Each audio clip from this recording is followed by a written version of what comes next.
Thanks for coming, folks, especially anyone who's travelled long distances. Really appreciate it. So I'm Gareth. I'm the Social Impact Manager at Oakfield Trust. I was lucky enough to join a little over a year ago and begin what's been a really fascinating journey so far into this mad and brilliant world of social enterprise. So I'm looking forward to being a small part in the work that's going on in the sector through Oakfield Trust. I should mention, if you didn't know already, the toilets are that way, down to the left and right. If you get really bored as well, I noticed there's a games room, so I might check where you go though, put your name on a list. So just, if you can just indulge me for a couple of minutes, just a couple of words about Oakfield Trust, because we're often asked who we are. We're a little under the radar. We're for nearly 30 years now, we've been supporting the local community in Clondalkin and beyond. Our core activities are providing property-based services and supports to assist community and local projects to flourish, with a view to benefiting the wider community. Up to now, we've supported a total of 29 social enterprises and community organisations with a range of supports including premises, project management, loan and grant funding and board expertise. In the Clondalkin area at the moment we own three properties, all commercial, and lease 2 properties, which are all in turn rented or subleased to social enterprises and community organisations. So that's where our primary social impact has been up to now. I've just featured some of those on the slides, which I'll move very quickly through here. Some of these guys you would have heard of. Recreate, we're based in Ballymount. Recycle it, in the was side up, I don't see her today. Brilliant social enterprise locally in Clondalkin. Sorry, my laptop has stopped working. Give me 1 second.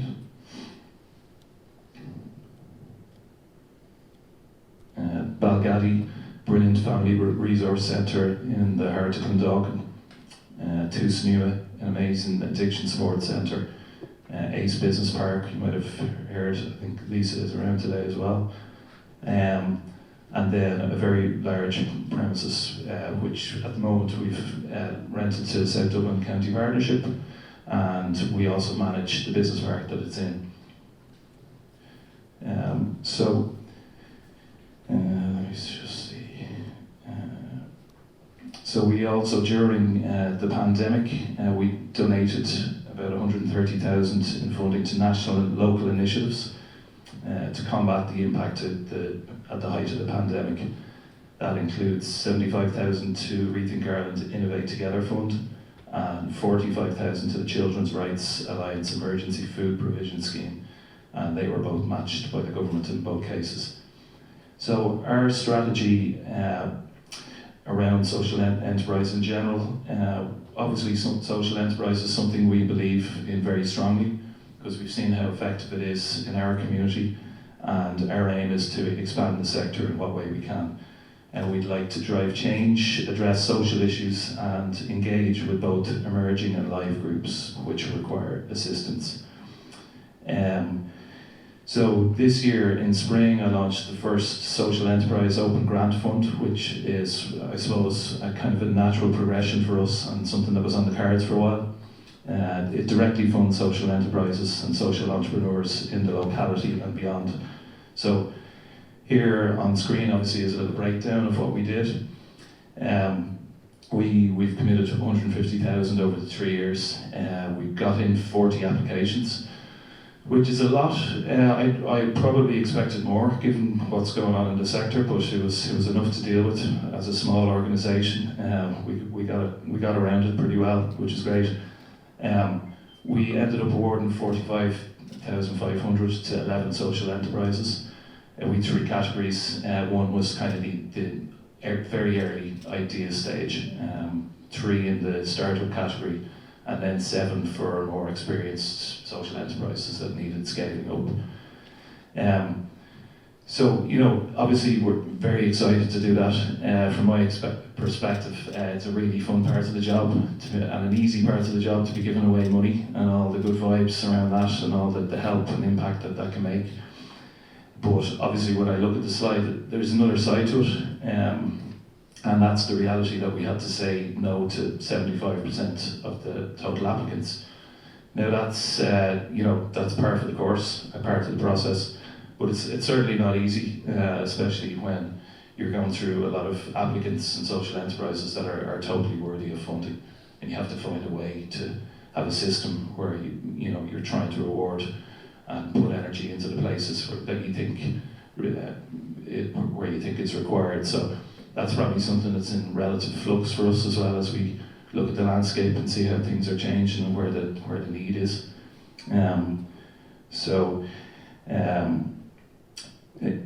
Though we've made a small contribution towards helping the sector, we are also another social enterprise on the lookout for additional funding so we can give more support to these organisations. So I'm also taking notes, physically and mentally today, about what's happening, because we want to be a bigger assistance in due course. So our overall strategy, as I mentioned, is to increase the profile and development of social enterprise in Clondalkin and South Dublin and beyond. And like a lot of organisations, we're happy for our strategic goals to be somewhat in flux over the years, depending on what is happening in the sector. What we're trying to do, I suppose, like a lot of people, we're trying not to duplicate what's in the sector. We're trying to find our place and our niche. So we're trying to focus on tangible and practical sides of supporting the sector, whether that's through funding or events like this, or engaging the sector and policymakers for support initiatives. So,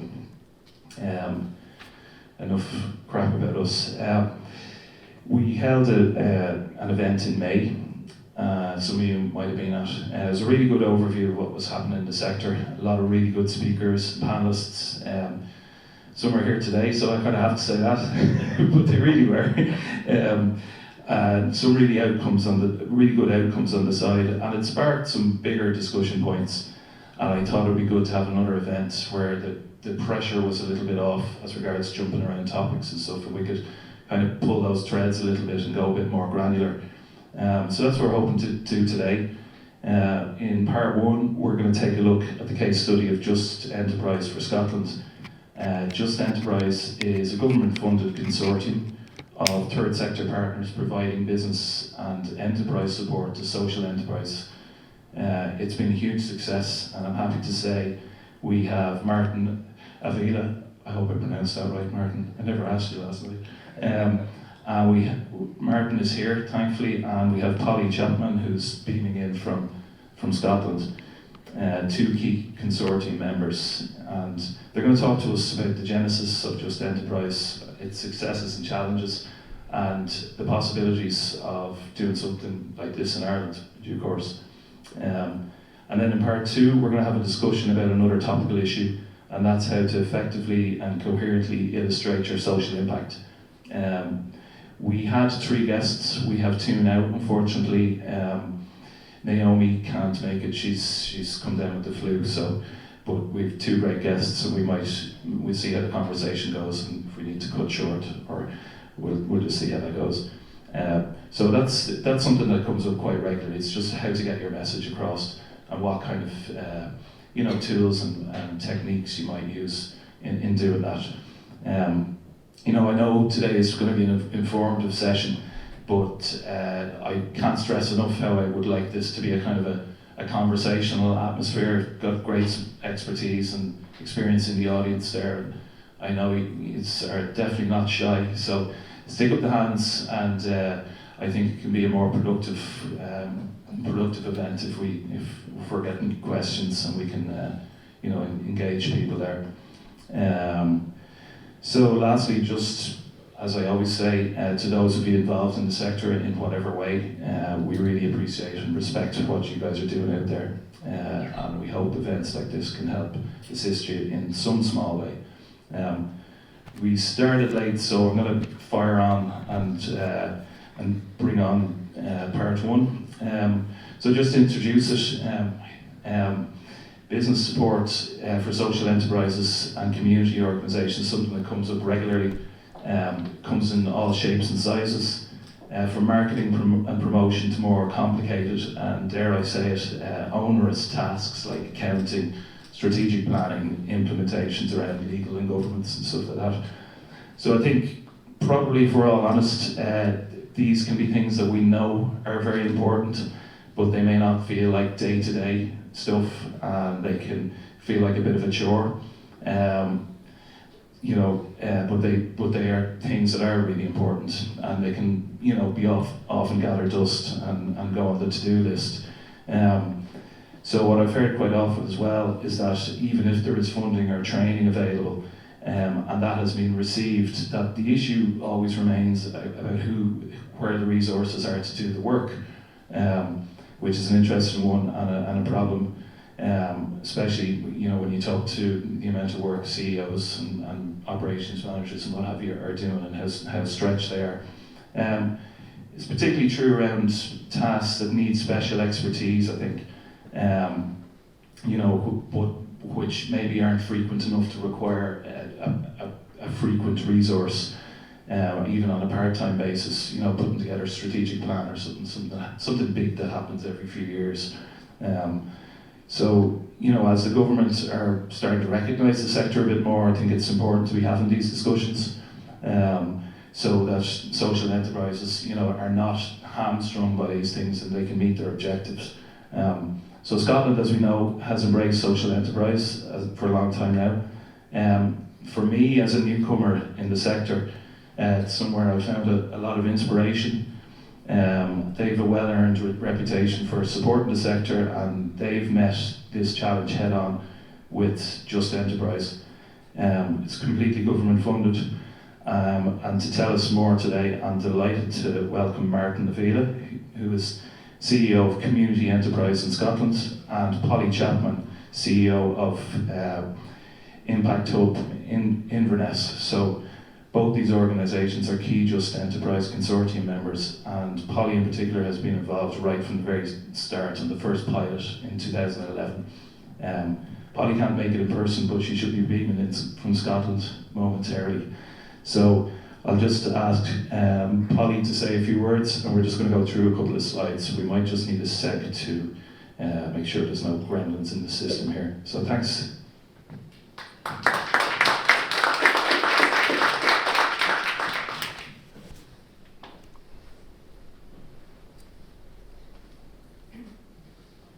Hi. Morning, Polly. Good morning. You're very welcome. Thanks for joining us.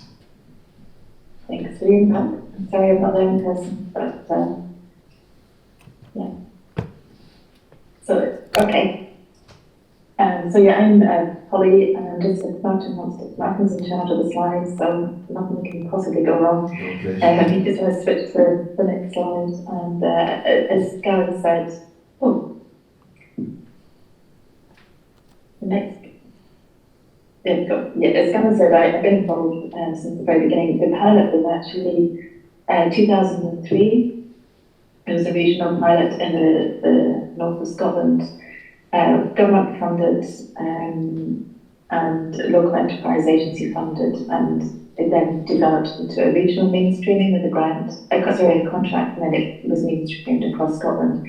So if you just want to skip to the next slide, Martin. It started because the local council and other community planning partners in the Highlands and Islands, so Economic Development Agency and so on, recognised the value of the third sector in the local economy and also in providing community services. But it was under-supported, and so they decided to run a pilot in 2003. Please skip to the next slide, Martin.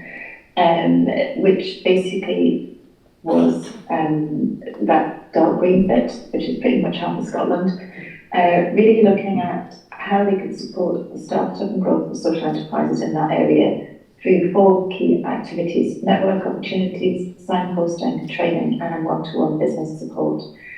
And that pilot ran for couple of years, and you can skip to the next slide. Well, it actually ran for about 4 years, I think. In 2008, it was actually mainstreamed with a contract. It was decided that this pilot had really proved its worth, and so it was mainstreamed with a contract from the Scottish Government, HIE, which is a local development agency, and some European funding. But the activities are pretty much the same. It was about around that one-to-one business support, events and training, an annual conference in the Highlands and Islands to enhance the networking, and also working with public bodies to increase the awareness of social enterprise as a business model and try and push the procurement agenda and get it seen more as a valuable contracting sector. And in 2011, if you skip to the next slide, it was then mainstreamed across the whole of Scotland. So the Scottish Government had been a consistent funder throughout the whole pilot process from 2003. And in 2011, there was a Scottish Government Enterprise in Third Sector Strategy, and one of the key planks of that was the mainstreaming of what would become known as just enterprise. So the national rollout basically was a pilot, and it was everything from startup to close down the social enterprise. At this stage, we had leadership training in particular, peer-to-peer leadership training was added. And it was run by a bid, which was a consortium, of which Martin's organisation is one, and the key partners, lead partners there, and we're also one of the other consortium partners, but there's a whole bunch of us, which brings a lot of strength, but also a number of challenges. And it's very much a combination of a national programme, but with very much local delivery. So some things are delivered nationally, for instance, startup and leadership training, and a lot of workshops, but there's that local delivery element of the one-to-one support is a real key plank and a real strength of the contract. I'll hand over to Martin now, and I think he'll pick up. Thanks very much, Polly. I just apologise to everybody. Polly is not only much better looking and much more charming, but generally a much better person than me. And so, you've kind of got the raw end of the stick, especially when you don't see Polly's face there.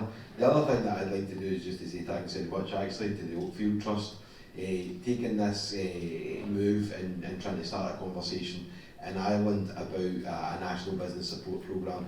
I think is a great thing to do, and in my mind, a real testament to the power of social enterprise, that when you generate a surplus from trading activities, you can reinvest that surplus in something with social aims. And I think it's often spoken about how great the social enterprise sector is in Scotland, but actually the social enterprise sector in Ireland is also fantastic as well.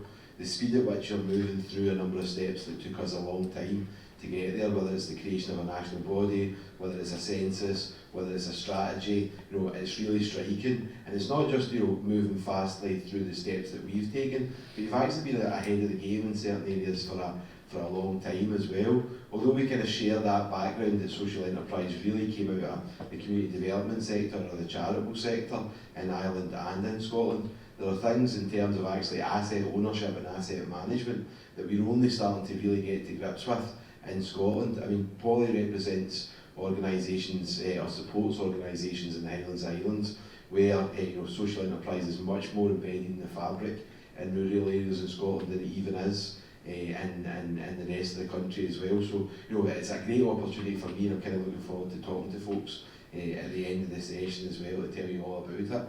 I suppose there's a few things around the Just Enterprise programme. It's probably worthwhile saying what it is and what it isn't. What it is exactly, as Gareth had said earlier on, it's a national business support programme, so it's really about trying to access the kind of support that organisations need to grow their organisation and specifically to grow their trading. And it's complementary to a lot of stuff, again, which is absolutely fantastic that we're kind of looking at, such as the pilot that ran up in Donegal around the shared services model. And if you think about that day-to-day infrastructure that organisations need to be able to deliver their service, it's absolutely fundamental and completely complementary to something like the Just Enterprise programme style delivery, which is really about focused on trying to get organisations to grow and develop.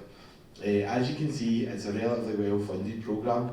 So for the 4 years of the current contract, it's around 4.7 million. So about £1.2 million every year focused on supporting social enterprises to grow. It isn't a grant, it's a contract, and it's one that we've had to competitively tender for. But the great thing has been that, and we'll talk a little bit about that later on, the alliances that we've built mean that actually, we've managed to win that contract for the last now 4 iterations as well. As Polly said, we're one of the founding members of the consortium. We're the consortium member that leads the bid and manages the contract. Community Enterprise in Scotland, for those of you who don't know, is one of the largest and the oldest social enterprise support organisation on the island of Great Britain, and we're comprised of 4 different social enterprises working to build a more inclusive economy, including the parent company CEIS, that are really focused on market building and business support for social enterprises and the social economy. So it's just to kind of tell you a little bit of flavour of the partnership. One of the good things about me being much less polite than Polly is that I'll probably be a little bit more honest. It's not to say that she's honest, but she's just a little bit less uncouth than me. I think, as Polly said, at the minute we've got a range of geographically focused partners and nationally focused partners as well, and that brings some real strength. And it also brings real diversity. For people looking at this and thinking, wow, that's great, all those organisations working together, skipping through the fields, holding hands, wish that could happen here, because that's not where we're at. It's definitely not where we were at either. So what I'd like to say is you don't actually have to even like all the other organisations to get something that's off the ground, and you don't have to start off by trusting them. That trust actually develops.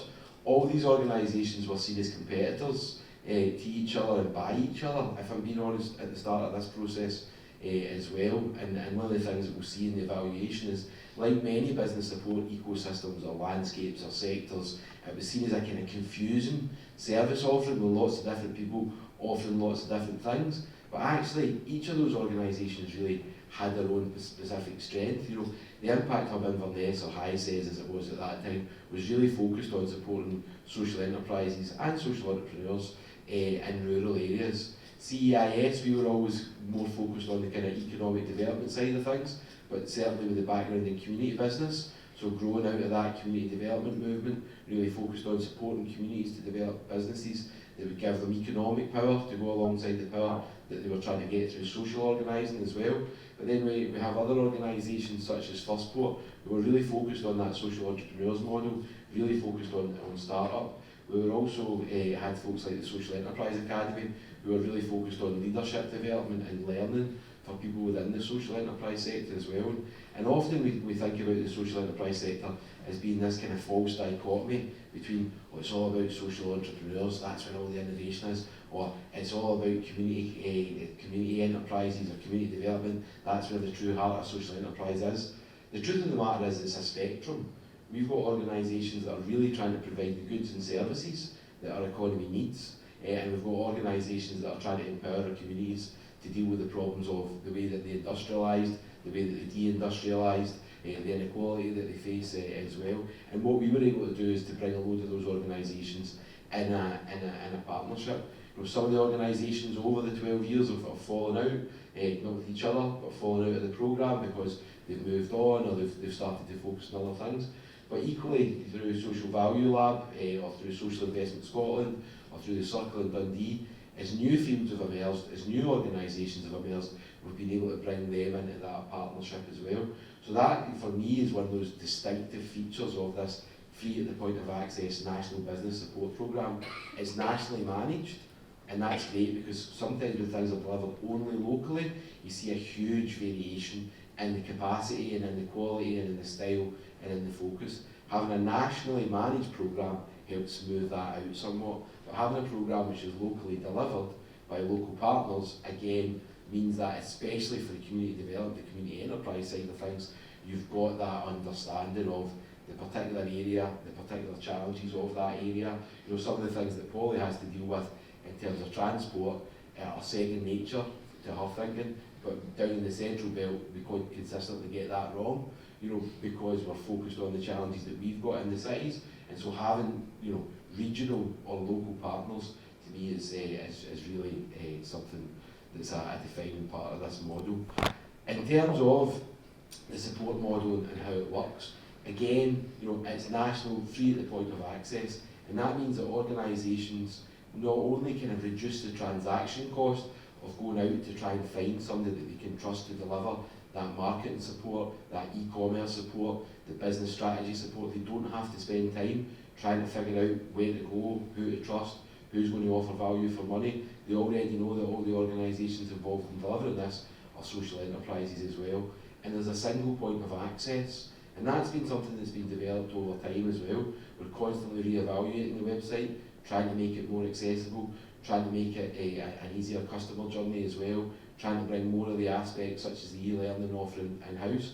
But for social enterprises who want to access that support, they just know that they need to go to that Just Enterprise website, and they can find a whole range of resources there, be it links to in-person workshops, be it e-learning, be it the business support or anything else, or even the leadership support as well. I think again, focusing back on that idea of all the big national organisations or all the partner organisations don't really work well together yet, or don't really know each other, don't have a history of partnership. Neither did we, and we had a very tightly controlled process at the start because of that kind of level of suspicion, let's say, if I'm being blatantly honest, of are they going to steal our customers, are they going to be the ones that are trying to be the best. And so, but over time, as those relationships have developed, and again, it's a process and a journey that we're on, we've tried to open up that process and allow people to manage their own kind of client management rather than it all being done centrally, which is great because it allows us then to spend more time on developing the infrastructure, developing the service offering, and so that's all something that kind of came along over time. Also, what really changed over time is the service offering. So it really started off with those three key parts: business support, leadership and startup. And again, there are many different ways that this could be delivered. We have a model because it grew out of our own infrastructure where the Scottish Government had already funded out of social enterprise action plans and out of the various social enterprise networks. They'd already founded a specialist leadership organisation. They'd already founded a specialist startup organisation. There's some great things in that in terms of the real pros and cons of that. The pro is that you've got somebody who's really focused on startup, who really understands the challenges of individual entrepreneurs that are coming as well. One of the challenges is trying to create that referral pipeline and pathway so that people are seamlessly handed over from where it's that startup support into that specialist support. So if a model was to begin in Ireland, I think what you would really have to do is to look to see where's the need and where's the capacity and what makes sense and who do you want to bring to the table. Because actually, again, providing kind of one united front to lobby for something like this becomes really important when you start to see, as budgets become tight, if the government says, well, maybe you can all just go to mainstream business support. Mainstream business support especially don't get that community side of it. They don't understand that mix between grant reliance and trading income. They don't understand that that's often a spectrum for organisations, one that changes over time as the organisation becomes more mature and more developed. Or they don't often understand that the organisations themselves are ultimately more motivated by a social purpose. The business support element's got a whole range of different parts to it. It can be things like tendering support, it can be things like internationalisation, it can be strategy development, it can be e-commerce and marketing and digital infrastructure, it can be even board development as well. So again, these things that happen on a day-to-day basis. Now, one of the challenges that we've got in the social enterprise sector is that we are dealing with more wicked and more complex problems than almost any other kind of sector, because we are dealing with the problems that the state has failed to address and that the market has failed to address as well. And we're often doing that with somewhere between a chalkboard and an abacus and a large dose of magic, right? And so when you go to, whether it's a development manager, whether it's a general manager, whether it's a CEO or a development officer, they're often tasked with doing 500 different things that a CEO in a large-scale private company would never be able to do at the same time. So the idea that you can sweep the floor, deal with the person in crisis, manage the organisation's finance, cost new services, implement website development, understand what a CRM is, create a marketing plan and do all those things at the same time, it's just not possible. So having a specialist business support programme means that those CEOs, those leaders, those organisations, those communities can draw on specialist wells of knowledge And that actually also really works for big, large-scale social enterprises as well. There are some large social enterprises that still engage with the programme, especially around tendering support as well, because they just want somebody else to come in and put a second set of eyes over a large contract that they're going to put in to the government, and they don't, they can't go to a competitor. It's maybe their board doesn't have the expertise, so they can come in and attend an expert, they can have a look at that, and that can mean that often that hundreds of thousands of pounds or even multi-million pound contract, they're more confident that their services can go on as a result. The service offering has, as you can see, developed over time as well, so obviously crisis support became really important over COVID, and actually what else came out of having this national consortium of business support partners is that we could quite quickly lobby the government to put in other support programmes, and we could deliver it using the same mechanisms as well. So actually building partnership, building alliances and allyship, essentially building solidarity, not only works in terms of the programme that you're delivering, but you don't know the challenge that you're going to have to address in the future, and having people that know and trust each other and have a relationship of working with each other is really important as well. There's obviously a whole range of different fields that have emerged over the 10 years or the 12 years that this programme has been going in its national format. Social finance and social investment has become something that the government's been even more keen to support, and having somebody that can sit outside of that slightly and provide that pre-investment support is absolutely critical. Certainly within all our grant documentation and tender documentation on a national and also coming down on a local and regional level, the idea that organisations need to have a net zero strategy is starting to become something which is absolutely fundamental to funding criteria. But when you're working in disadvantaged communities and people don't have something to eat, people don't have a job, people don't have access to the services that they need, sometimes you think, well, the last thing that I'm really thinking about is saving the planet, because nobody here's got any money to put the heating on in the first place. But actually, it's, one, we know it's really important, and two, from a practical point of view, if you don't do that, you're not going to be able to address funding issues as well. So having a national business support programme also allows the sector to have support to deal with emerging challenges as well, and deal with new issues as well. There's been a huge advance over COVID, but again, how many organisations are trying to deal with contemporary problems with digital infrastructure that's about 2 generations behind where it needs to be? That is just generally standard de rigueur, and that starts to be a bit of a kind of crossover between a little bit moving into what could be some of that shared services model. And I'm really excited to hear what John's got to say about that later on, because I think there's some things that we could learn from that as well. So the volumes are, to my mind, they're not insignificant. In 22-23, there was about 400 organisations that went through that initial start-up support programme, and 86 who then founded organisations and then went in to have that follow-up support afterwards as well. And in terms of business support, which is much more what we know about, at the minute there's about 250 folks that are going through the business support programme, or 250 organisations that are receiving that support on an annual basis.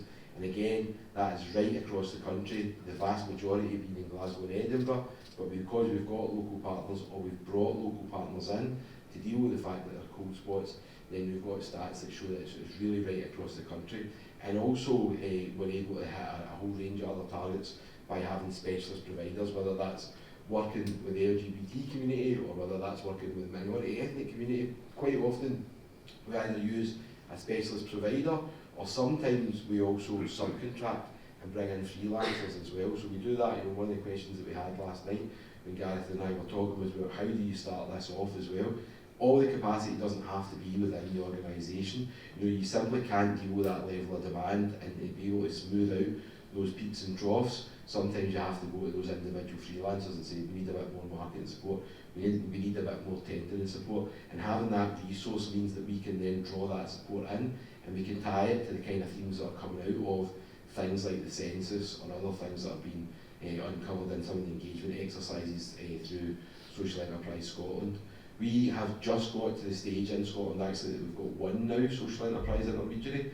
One of the stages in our journey is we had a few of them, and they've over time merged, and now it's really Social Enterprise Scotland that are taking that forward. To have a really good national business support programme, what's absolutely fundamental is to have a great relationship with the national body, and actually to have a national body, because they're able to lobby government on behalf of the sector, and then the business support programme can be tailored to what it is that the national body finds out that the members need as well. And having that kind of separation between, here's an organisation that's there to lobby on behalf of its members, here's an organisation that's able to find out what the support needs of the members are, and then we can then design our service offering around that, rather than us constantly just offering what we already offer, which would be the danger if just one organisation or if just the national body was delivering this as well.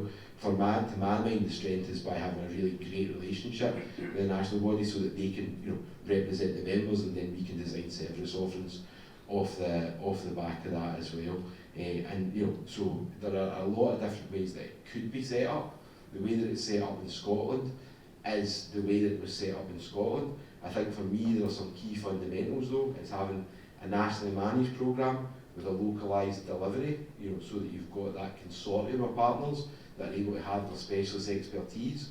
And I think you would be looking in the room to say, right, okay, who are the kind of allies that want to advance this within the sector, and starting off with that, starting off with regional pilots, and they say, right, okay, how do we do this, for example, in the Greater Dublin area, alongside, for example, Cork or Galway, that will maybe give you 3 very different setups, so that you can test that out as well.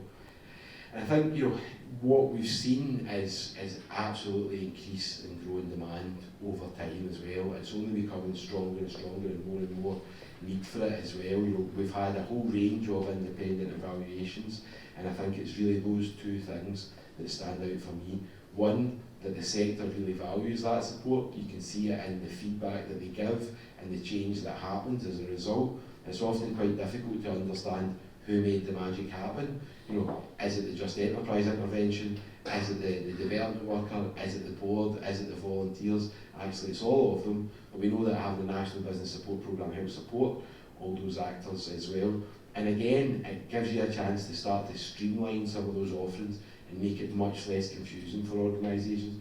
Because let's face it, when you are that hard-pressed community organisation that's trying to deal with 16 different challenges, with about 3 challenges worth of resources, if you're lucky, you're just not going to go out and find that person that can do the board development because you're worried about the money that it's going to cost, or are these people trustworthy. You're just not going to focus on the marketing that you need to do, or the website. And also quite often people come to us to say, we need a new website because we want to increase the amount of money that's coming into the organisation. But then when you start to engage with them, you understand, well, no, actually, what you need is a bit of board development, and you need to set a strategy, and after that your website will come as well. So it's also, that engagement and where it goes in that relationship that those local partners are able to develop. So yeah, just thanks again to Gareth for organising everything, and the Oakfield Trust for putting this on, and really looking forward to talking to you all later on. Thank you.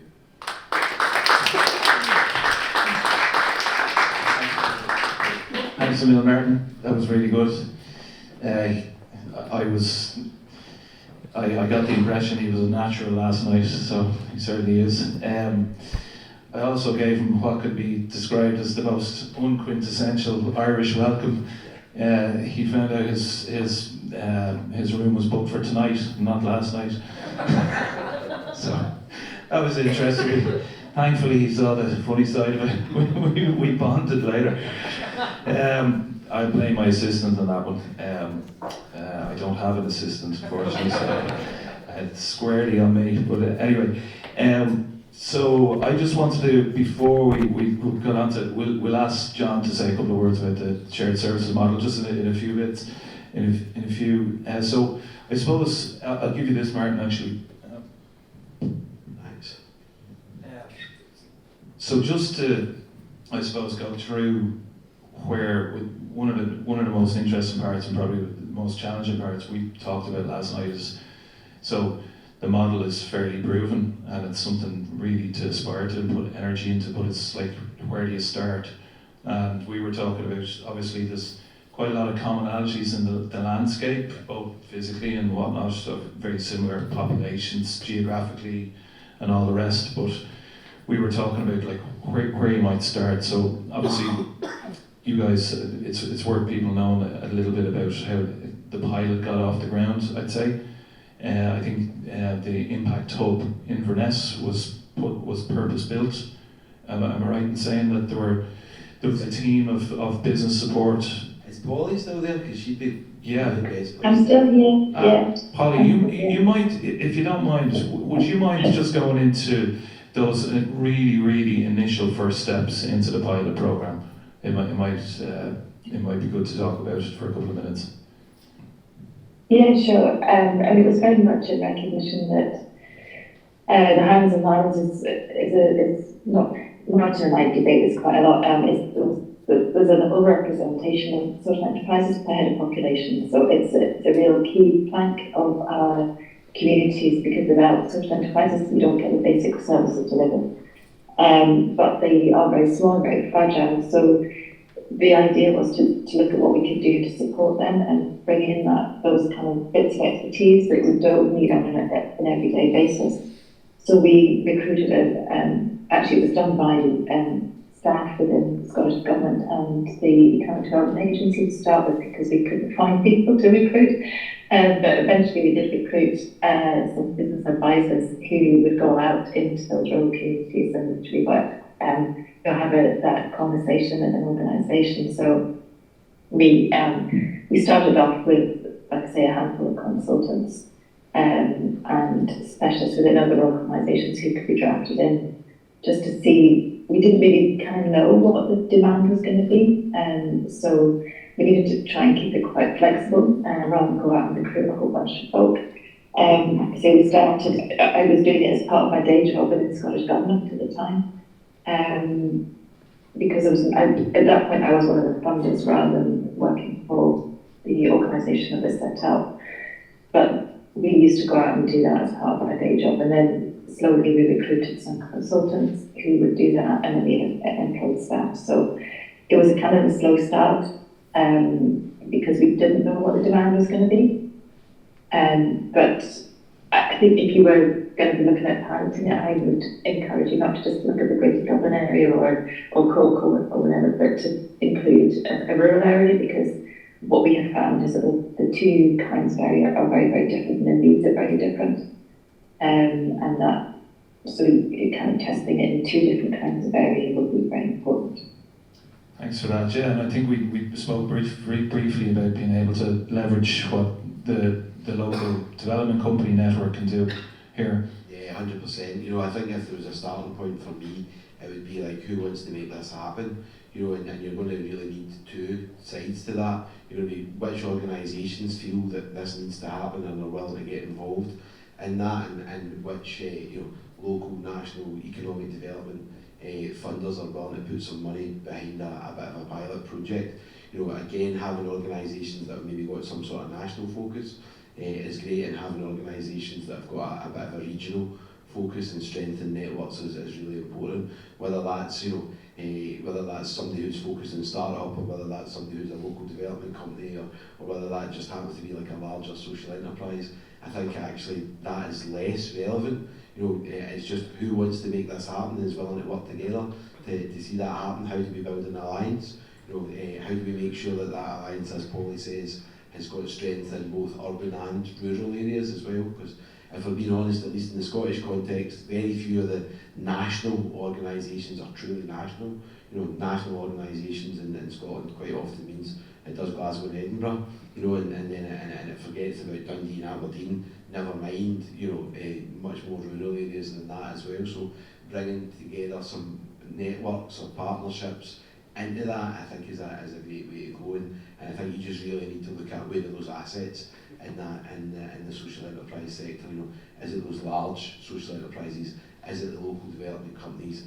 What role does the national body play? And how do we start to put something towards somebody to say, okay, can we start off something small here and prove a demand, but also try and understand how we're going to deliver it and start to build that capacity that Polly's talking about. You probably have to borrow that capacity to start off with as part of the pilot, through freelancers or through secondments from, again, if you've got really great large national organisations or large local organisations, you might be able to start off by saying, well, listen, can we second your tendering expert 25% of the time to go out and support people, or can we go out to a freelancer that we know and trust in the sector because they've got that reputation and that legitimacy. But again, it's just about making sure for me that you've got people around the table with different skills and different networks to make that happen, and that's as representative of that community that you're going to serve as possible. Cool. Probably jumping ahead a little bit here, but we spoke briefly last night and probably on a couple of our calls about what you guys thought were the challenges, what you might do differently. And I guess when I'm thinking about how we might lobby government or put this in a proposal and what looks good on paper and what might work, we spoke, not to exclude anybody, but we did speak about perhaps, in the initial iteration of a pilot, maybe focusing on business support for established social enterprises that are scalable, where the chances of success are almost certain. There's quite a lot of startup support out there at the moment, and obviously the intention would be to include that as we go, but I guess I'm thinking about the foot in the door. I don't know what you think about that aspect. You got a thought, Polly, before I come in? I think, it depends how you start. I guess it really depends on the local landscape at the moment. And if you've already got a very strong startup support network, it makes sense to focus on those existing organisations. I think that sometimes I get a little bit worried about the idea of scale. And that's because I come from a rural perspective where it's really about survival. And I think a lot of our interventions that we do in the Highlands and Islands is not so much about, I suppose, those organisations scaling and replicating and getting bigger, but actually about helping them become just stronger in a different way and build increased capacity. So I think we can make a really big impact for existing organisations that are not necessarily about getting bigger, but about getting stronger. So I think that's a really important place to be working, and even the kind of examples that we've got and the testimonials that we've got really show that it brings confidence and capacity and strength to organisations without necessarily being about growth, although in some instances that is really important too. Yeah. And I wouldn't like to go too much into specifics because I think you all know the sector and the challenges here in Ireland much more intimately than either Polly or I. But there's a few kind of generalisms that come to my mind, which is again looking at the nature of the challenges faced by the sector. So that could be, right, there's a hell of a lot of start-up support, but there's not that much support for organisations to grow and strengthen their organisations. But and so there's that idea of looking out to the challenges of the sector and looking to see where the gaps are and trying to bring something that can fill some of those gaps, but also maybe bring some of that start-up support into the same programme as well, so that they can be one service offering. But then there's also actually what are the policy objectives, and that might be slightly different depending on the regions or depending on the body that you're going to seek support from, and potentially, to get it off the ground, you might be looking to cobble something together from a few funding sources, like everybody kind of has to become a master of or a mistress in this sector as well. So, some of the challenges might be, well, actually there are funders that work in the rural space, whether that's governmental or non-governmental, and what they're interested in is jobs in the rural areas, what they're interested in is services in the rural areas, so that's a hook for them, and that support that can be provided to social enterprises there. There might be, within the more economy focused part of government or somebody else, exactly that, okay, we want to scale some of these organisations here to provide more of the goods and services, but also, where it grew out of for us was the enterprise and third sector, so very similar to the kind of traditional Irish charitable sector who have been reliant on grants and donations and doing good work, and saying, well, actually, we want to help them develop supplementary income streams. So I think you mentioned last night somebody that ran a community centre that had an empty centre over the summer that they were paying for, and now they've put in a kind of bike rental service that utilises that empty space and gives them a little bit of extra money and reduces their kind of empty overhead. So I think it's kind of, and that might be quite interesting to folks within the kind of social justice or the social rights or whatever the departments are here as well, to say what we're trying to do is to make third sector organisations and charities slightly less grant reliant. So that idea of,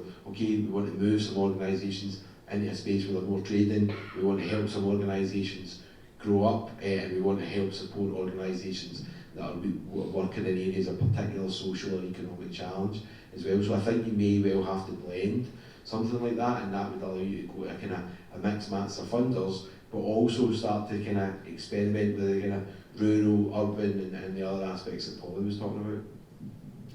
Excellent. Yeah, I should say I probably misspoke when I put the focus on scaling. What I really meant was just existing social enterprises, because if there's one thing I've learned since I stepped in this space is core funding and the likes is just always top of the list and a massive challenge. So it's something I'm very aware of myself. John, would you like to say a few words about the shared service model? Do you want to come up, or will I drop the mic down, or what? Do you want to come up? Yeah. Big happy family. So just a question, Gareth. There's €3.50 here. Is that right? And that's my speaking fee, Mark. Yeah, don't be touching that. Yeah. But can I use like Irish corporation tax levels? You just be 12.5%. You'll pay that. John and myself usually bookend our conversations with music chat, so I think we'll have to stick to the script here. just a little bit. Yeah. So I was interested to hear about the shared services model in Donegal. It came up when I was starting to think about this event, and I was like, oh, my initial reaction, but I confess, ignorantly said, what the hell is this? No, this is going to interrupt what we're doing. And then I obviously learned more about it and realised it's something that could be complementary, and in reality, if something like business support took off, we could intertwine them and figure out how they, how they address different needs. Do you want to say a couple of words? Sure. So, I suppose what challenge did it come out of first? Well, in Donegal there's about 140 social enterprises, 40 of which are very actively engaged with the local development company, so it's a thriving sector. And there was a sense that loads of training was being offered for those organisations, but when they asked for feedback about how's the training going, they're like, do not come near us with any more training. We are trained out. What we need is support. We need help. So if you think of that social enterprise leader, as Martin said, she's doing 500 things. She's opening the centre, she's running the interventions, she's doing the bookkeeping, she's doing the fundraising, she's measuring social impact, and what she needs is a second pair of hands in that room. So the question was, well, how do you get that person, how do you get her a second pair of hands? And there's only really two ways that are the obvious ones. The first is, well, she has to pay for another staff member. That's the easy answer, but 40% of social enterprises in Ireland have an annual income of less than €100,000. 3/4 of those have an annual income of less than 50,000. She's not going to be able to afford to hire another staff member, even on a part-time basis. So the second question is, where do you go from there? Well, she applies to the CSP programme for additional staff.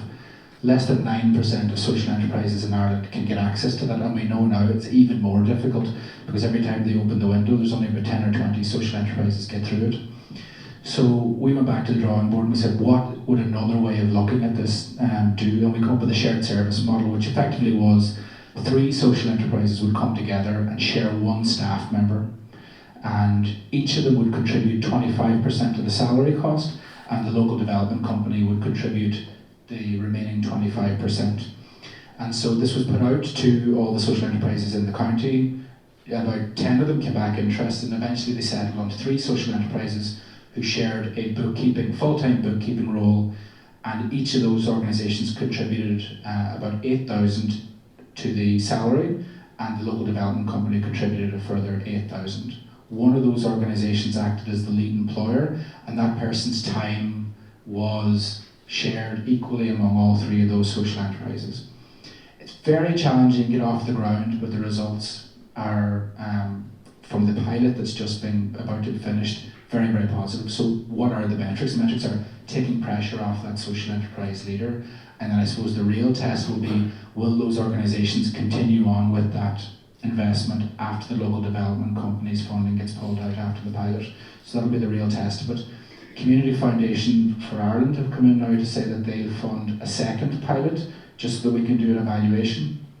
But my sense is that could we get Pobble to open up additional roles within the CSP, that they fund 1/3 of the role or half of the role, and social enterprises can come in and contribute from their own trading income the remaining amount, and have a system in Ireland whereby we do share roles, greater collaboration, while taking the pressure off that social enterprise leader who's doing the 500 things that you talked about. And that in a nutshell is the shared service model.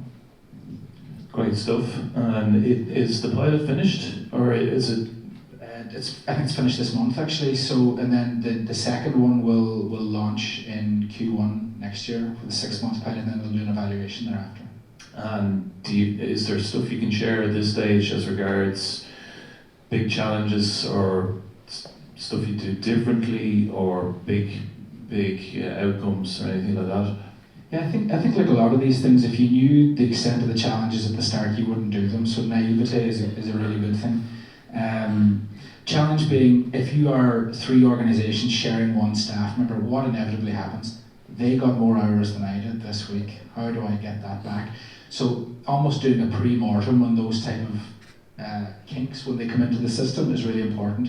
And DLDC, Donegal Local Development Company, who have done the pilot, so full credit to them, nothing to do with me, but they had a very extensive FAQ document and a contractor agreement at the start that in the event that there is an issue arises, there's a process for dealing with that issue, and the local development company crucially acted as the intermediary or the mediator, for want of a better word, for those challenges. I think picking the right social enterprises to work together is really important too. If they have a pre-existing relationship, great. If they're in the same type of social enterprise space, great. So I think in the Donegal context, they were 3 organisations that had quite similar business models. So for the bookkeeper that was coming in to do the full-time role, they're learning best practice from each of those organisations, and that's what makes it slightly different from, say, just hiring a freelancer for a set period of time. That person is a dedicated resource, and hopefully it's like 1 + 1 + 1 = 10, as opposed to 3, because that learning that they're getting from each organisation is benefiting the next one. But there are challenges getting off the ground, and there's no point in saying there's not. One of the things I was delighted to hear was when I brought it up with Polly and Martin, they were actually, it seemed quite interested in the idea. It seems quite fresh. I think it's something that Polly, you said, might be of interest to social enterprises in Scotland as well. Absolutely, yeah. It's not necessarily that funding and that formal structure around it, but it's something that we encourage the really small social enterprises in the Highlands and Islands to do, is to actually, if they need a bookkeeper and they can't afford one, is to actually go and talk to another organisation locally that is slightly bigger and see if there's a spare capacity there that they can tap into and pay for it. But building that, it creates a job in a rural area that makes it more attractive, because it can expand the job across different organisations. But I think the funding of it, the way that you've done it, is really interesting, and I think would complement the offering that we have in Scotland already through Eldritch Enterprise or other bits of support that is in place. So definitely keen to be looking at how we can get it to work here. Thanks, Holly. Yeah, and I suppose it is kind of important to say that as well, that if something like Just Enterprise offering and SSM, they do kind of address different needs. It'd be fair to say, I'd say the SSM is something where you're a service or a resource that's required quite frequently, like a bookkeeper. And then, you've got something, business support, that would address these kind of mammoth tasks that only might occur every 1, 2, 3 years, something like that. And then maybe, if we get past talking about it and putting some action in, we can think about how they might be married even.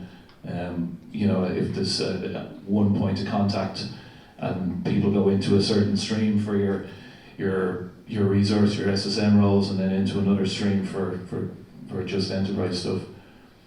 100%, because one of the challenges that we've got with Just Enterprises is that even when you support the social enterprise to come up with a marketing and a communication strategy, that still doesn't mean that whoever's responsible for doing that has got the time to actually implement it as well. And so being able to tie into strategic, concentrated expertise, which then could be delivered in an efficient way through the shared services model, could be a great way to complement it. And actually could be a great way to support the learning of practitioners within the sector as well, you know, because you know, if you had a young marketing graduate, for example, that's coming out and can work, you know, on a programme that's been on a plan that's been developed alongside their CEO or their general manager, alongside a much more experienced marketer who's coming in to help them develop that strategy, and then they can then deliver that strategy as well. Actually, it becomes a training and an upskilling. So I think that they're wildly complementary actually, and we should be really thinking in Scotland about how we can do that, because it's that infrastructure that we're lacking. And so one of the big things that's changed in Scotland recently is that social enterprise has moved in policy remit terms from the first time out of the social justice department underneath the economy, because they want to try and make social enterprise more mainstream within the economy. But one of the big problems that we've got is that we just don't have the investment in management and infrastructure and tools for the organisation. So I think that's a challenge for all of us working in the social enterprise sector, especially amongst kind of intermediary type organisations or support organisations like ours, is to say, you know, how do we really kind of give them the tools that they need to be able to tackle the very important and very difficult challenges that they're tackling every day. I would 100% see them as complementary as well, but I think what the shared service model does in a way is, or what it's trying to start, is looking at the social enterprise sector as a system and not 4,300 individual businesses. Because as Martin said, if you've organisations that are trying to address a market failure and a state failure, if you see them as individual businesses, it's very hard for them to stand on their own sustainably long term without causing extreme burnout to the leader and the committee or the voluntary, the board of directors of that organisation. It's just probability wise says you're probably going to get to burnout if you look at it as an individual organisation. If you look at it as a system, however, of cooperation, that's where shared roles become really interesting, because it's, okay, a lot of us need a bookkeeper, a lot of us need an administrator, a lot of us need a funding application writer, we need somebody who's thinking about trading income. That doesn't mean our organisation needs to hire one person. Maybe the sector needs those things. And I think if we think about the social enterprise sector as a cooperative system, that's where it starts to get very interesting. And then both models have a very obvious need. Yeah, it's really good, and like just thinking, you know, there's so many synergies there as well. Like bringing even the small example of the bookkeeper and what that means in that group of 4 people, and injecting a culture of social enterprise into people who haven't been introduced to it before. You know, whether they're in mainstream business or they're you know, in a support role. I mean, there's so much to be learned from that. Cool, thanks a million. There's also a really strong rural development angle to this in terms of repopulation of rural areas by young people, which is certainly an issue in Scotland. I don't know if it is in Ireland as well. But if you can create a graduate job in marketing or in bookkeeping or whatever, because that's a resource that's spread across a number of organisations, none of whom would actually recruit someone individually because it's just too small a job, and no one's going to go for like a day a week or a 2 day a week job. But if you can create a job, then it actually becomes really attractive to make it attractive for young people to move back to the rural communities. So there's like a double benefit there for the rural communities at least. So it hits quite a few policy agendas for us in Scotland. Excellent. I'm going to wrap up fairly soon, but I suppose probably just to mention about, obviously, some great stuff discussed there and some great ideas, but Martin and myself were talking last night about what success or an outcome would look like from an event like this. And I suppose from my perspective it would be to get in touch with a kind of a group, maybe with yourselves, maybe a steering group, to bring this to the next point. It's a really good time for it. Obviously we've got the next policy coming up pretty soon, consultation documents coming on the 4th. So I think it'd be great to obviously talk a bit more about how we might look at a pilot and what kind of infrastructure is there and how we might do it. Certainly worth having a chat about. Yeah. Okay. I just want to thank Polly, Chapman, Martin, Avila. What's that? No joy. Thanks a million, guys. I really appreciate it. We've talked quite a bit over the last month or so, and obviously Martin has made the trip there's a letter gone into Michael O'Leary because we couldn't get a direct flight for Polly, so it was just a horrendous effort to get her, and she was a bit dismayed about that. So we appreciate it, Polly, very much. Thanks a million. Okay, thanks. Bye.